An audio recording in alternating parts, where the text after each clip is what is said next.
My doctor told me when I was 17, and I threw a fit in the doctor's office, and I'm 17. I have a future to plan. I have got to know what is going on here, right?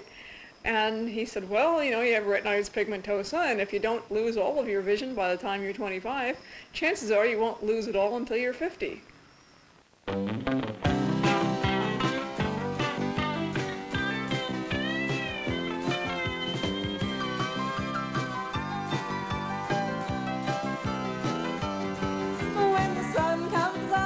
Buttercups and the raging waters gleam. I wanna be there with you to watch you build your dreams. Got a heart that cares and longs to share in all your plans and schemes. I wanna be there with you to watch you build your dreams. But the daytime takes me far away from the one I love, chasing after my own elusive star. The fading light of the afternoon in that sky above lets me know I'll soon be bound for where you are. When the city lights are coming up bright and my friends ask why I'm leaving, gotta give me hope to watch you build your dreams.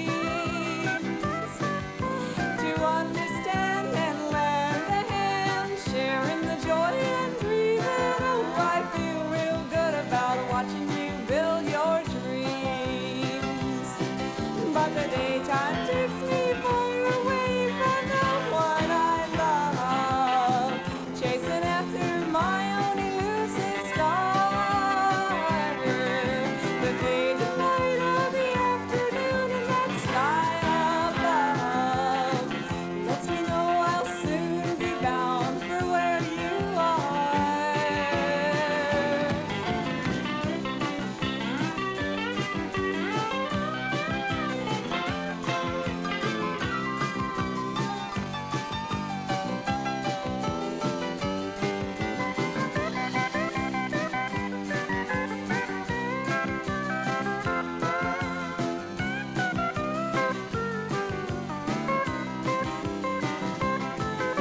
To understand and lend a hand, sharing the joy and breathing. Oh, I feel real good about watching you build your dreams. Oh, yes, I feel real good about watching you build your dreams.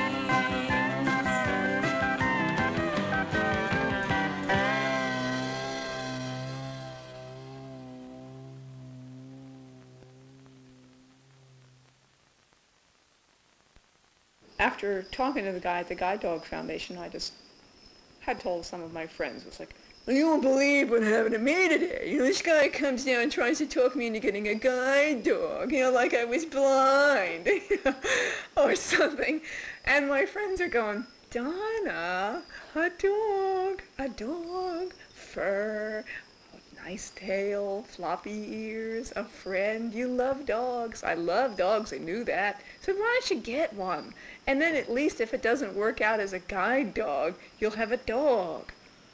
Well, that made sense to me. So I got one.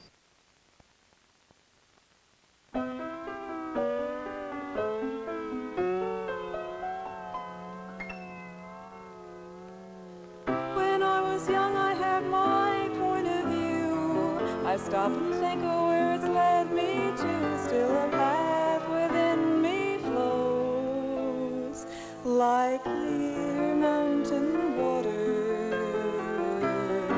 You know you're special to me. Think we've been here a million years. We shared the anger and we shared the tears. Where it ends, who knows?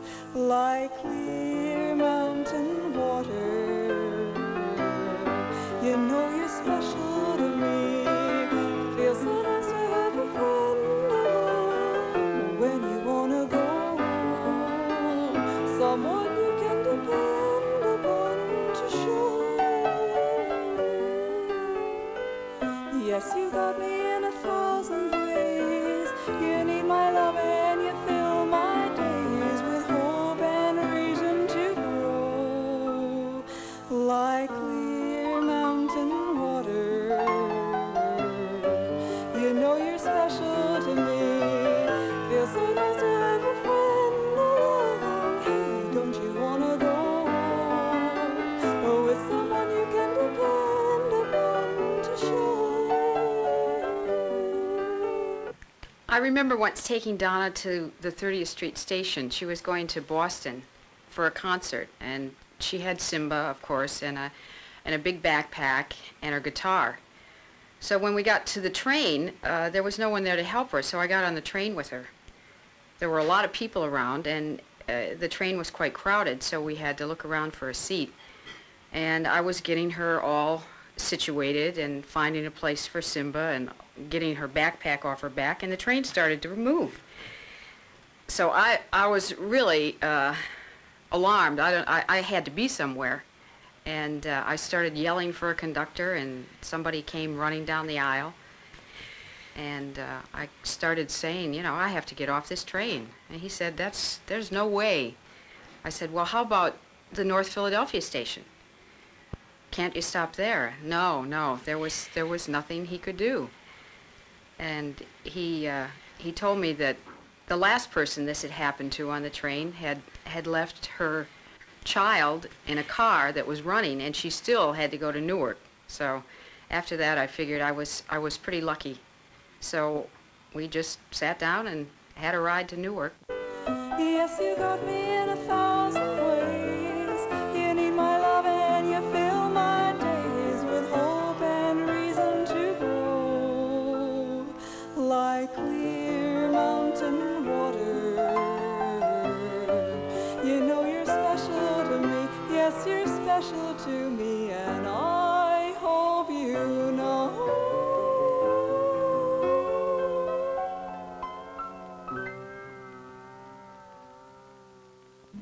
Well, thank you. For the next song that I'm going to do tonight, I'm going to do a little bit different sort of a song for me. It's called Out to the Country, and this song is really written on sort of a dare. A friend of mine who's into jazz piano said to me one day, we were talking about my career as a songwriter, and he said, well, you know, Donna, the true mark of a good songwriter. And I said, yes, tell me, I've got to do it. He said, is to write a song with as few chords as possible. And I had never really thought of songwriting in those terms before, and I just kind of, one night was sitting around and I was thinking, a couple chords, okay, fine. Well, I had to have a little something different for the bridge, but this song is based on basically 4 chords. And it's called Out to the Country.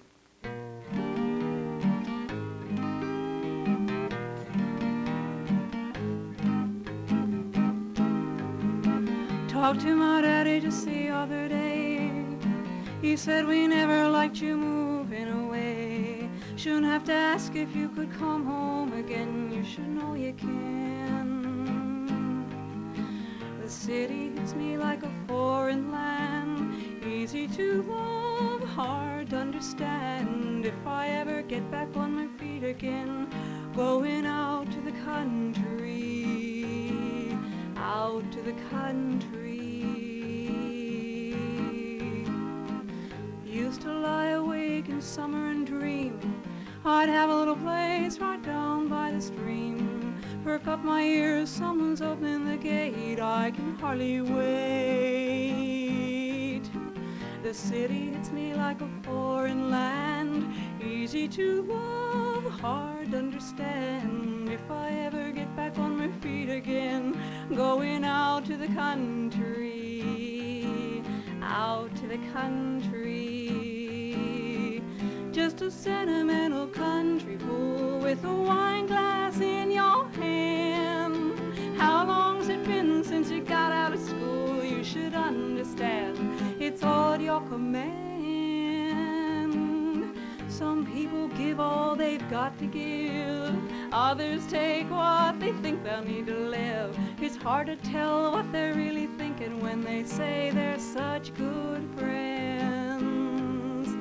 The city hits me like a foreign land. Easy to love, hard to understand. If I ever get back on my feet again, going out to the country, out to the country. just a sentimental country fool with a wine glass in your hand. How long has it been since you got out of school? You should understand it's all at your command. Some people give all they've got to give, others take what they think they'll need to live. Hard to tell what they're really thinking when they say they're such good friends. City hits me like a foreign land, easy to love, hard to understand. If I ever get back on my feet again, going out to the country, out to the country.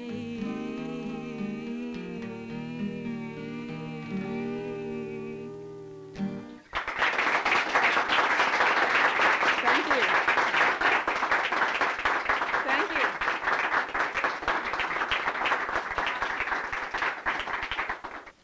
I think probably one of the most incredible memories I have of Donna and the making of her album is when she asked me to drive her out to near Quakertown to the Johnston Brothers farm for her first recording session with the Johnston Brothers were her backup band.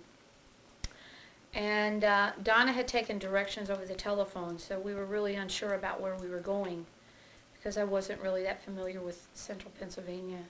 So when we finally got there, it was a really hot, sticky day, and the dog had been like jumping around in the back of the car and licking on the neck. And not being a real dog person, I was sort of at my wits' end by the time we arrived at the farm.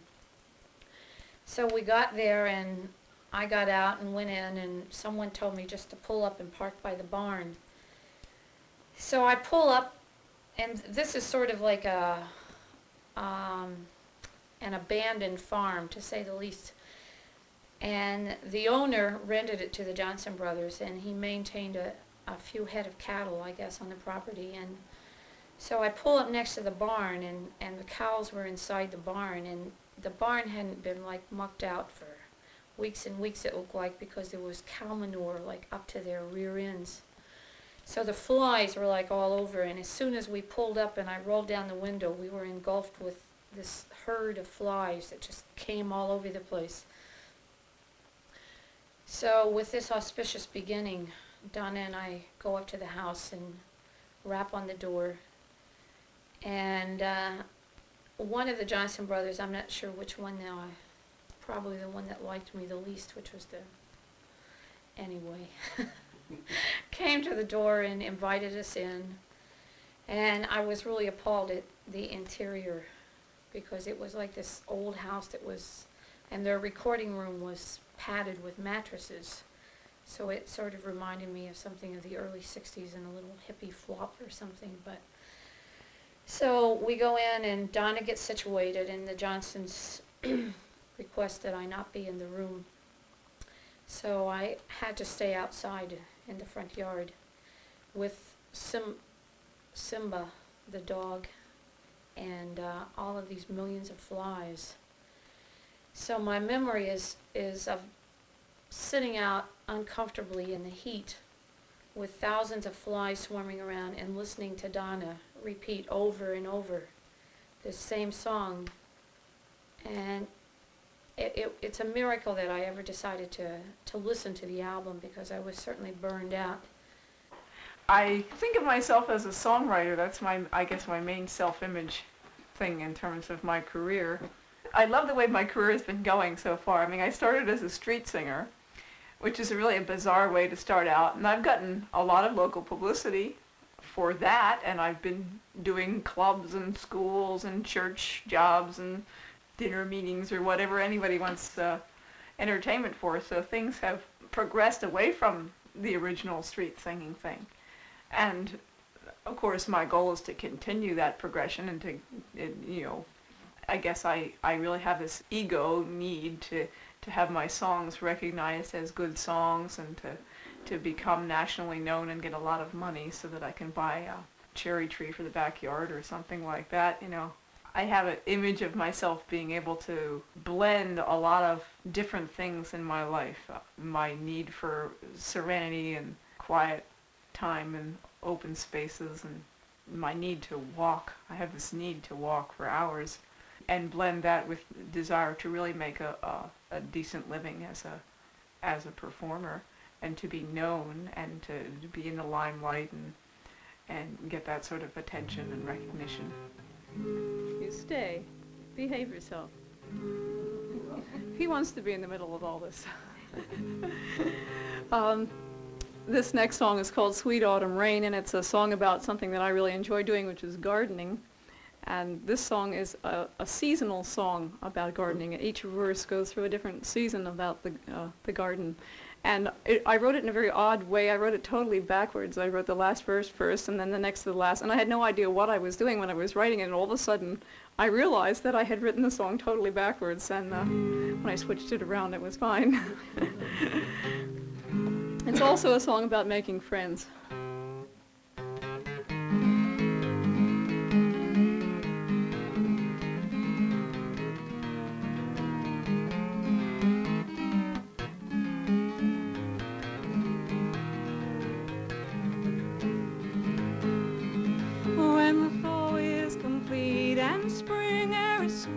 It's off to my garden I'll go, with a handful of seeds and the tools I need to plant them and help them to grow. I'm careful to keep not too shallow or deep. I want but the greatest gain, and I know all along they'll be leaving in the wind and the sweet autumn rain.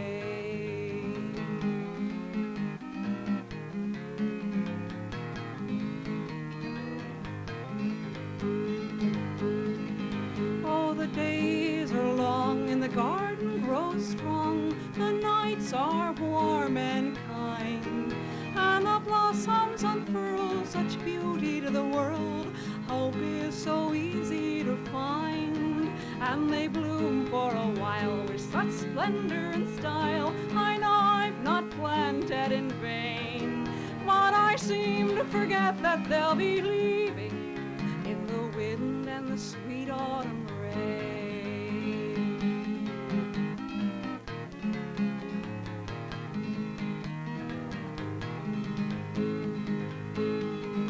Oh, the picking is good, and I've done what I would. I eat from the branches and vines, and I gather in some, for the winter will come. I've been watching all of its signs.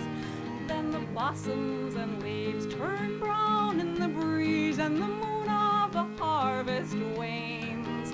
They are curled into dust and are scattered in the wind and the sweet autumn rain.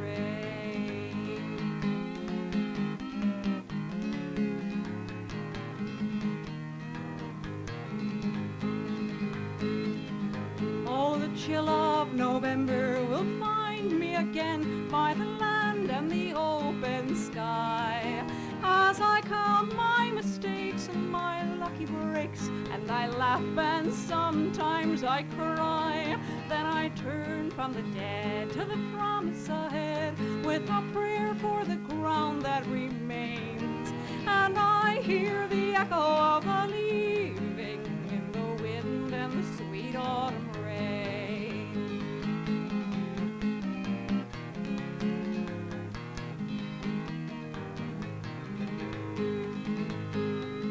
I'll return once again to my garden in spring, the seeds of the harvest to sow, and I'll tend to the land with my heart and my hands. The joy of the earth I will know, and I'll watch for the sun. The blossoms will come, I'll bring in the fruit and the grain, and I'll hear the echo of the leaving in the wind and the sweet autumn rain.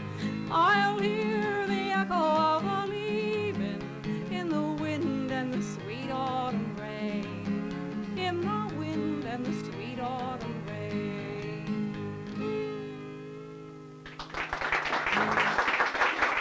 Thank you.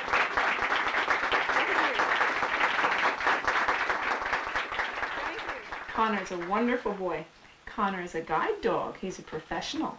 Yes, he is. He was trained at the Guide Dog Foundation for the Blind in Smithtown, New York. Yes, he was.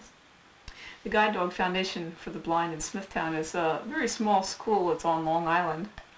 And I have been real happy with them and the work that they've done. The 2 dogs I've gotten from them have been just wonderful. Their dogs are given free, as well as the training and the month's stay up in Smithtown. And they spend an awful lot of time with their dogs, and they teach them really neat things, like how to find seats, which is real handy on the train. It's really handy at the train station, too, isn't it? Connor knows how to find all kinds of stuff. He can find garbage cans and mailboxes. He's his big deal. No sweat. Yes. And he knows all of the places that I like to shop. The grocery stores and the drug stores.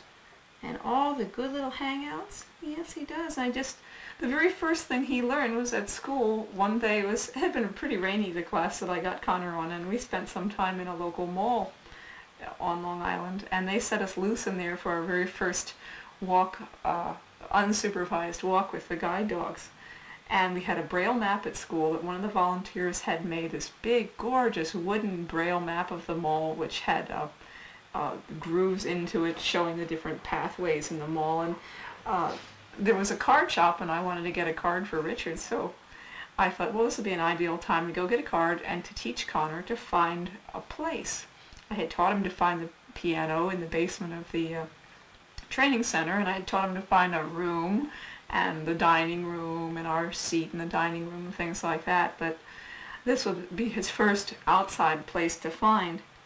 And so I found out where it was in the mall, and we got in the right section of the mall, the right corridor, on the right side of the corridor, and finally asked somebody to help us find it the last couple of feet. And of course, all along I'm telling Connor, good boy, find card shop, good boy. And we finally got there, and I showed him the door and patted it and told him it was the card shop. And when I came out after getting the cards, I just patted it again and told him good boy. And then after a while I made him come back to the card shop to see if he remembered, and he did. And that was the beginning of our history of finding all kinds of stuff, all kinds of places, cheese shops and co-ops and gift shops, practicals, train stations. He just knows all kinds of stuff, and that's the real beauty of having a guide dog, is that he's able to find places where I want to go, and he doesn't have to be shown more than once or twice to find a place. So not only does he get me around without knocking into parking meters and other people and things like that, but he also is able to find the places where I go, and restaurants where I like to eat or whatever. And of course, by law, he's allowed to go any place that the general public is allowed. He's even been in the hospitals to visit people. Haven't you? Everywhere you turn these days, it's the same thing you see. People modeling their own lives after magazines and TV. You even listen to the lovers' quarrels, all their lines sound so reversed. And when they're gone, ain't no denying that curse. Oh, when they're gone, ain't no denying that curse.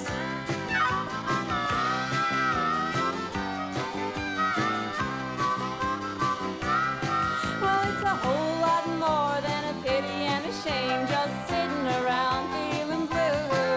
If you take a closer look at the outside world, you'll see there's so much to do. But we've been given this life and a little bit of time, for better or for worse. And when it's gone, ain't no denying that curse. Oh, when it's gone, ain't no denying that curse. Yes, we've been given this life and a little bit of time, for better or for worse. And when it's gone, ain't no denying that curse. Oh, when it's gone, ain't no denying that curse.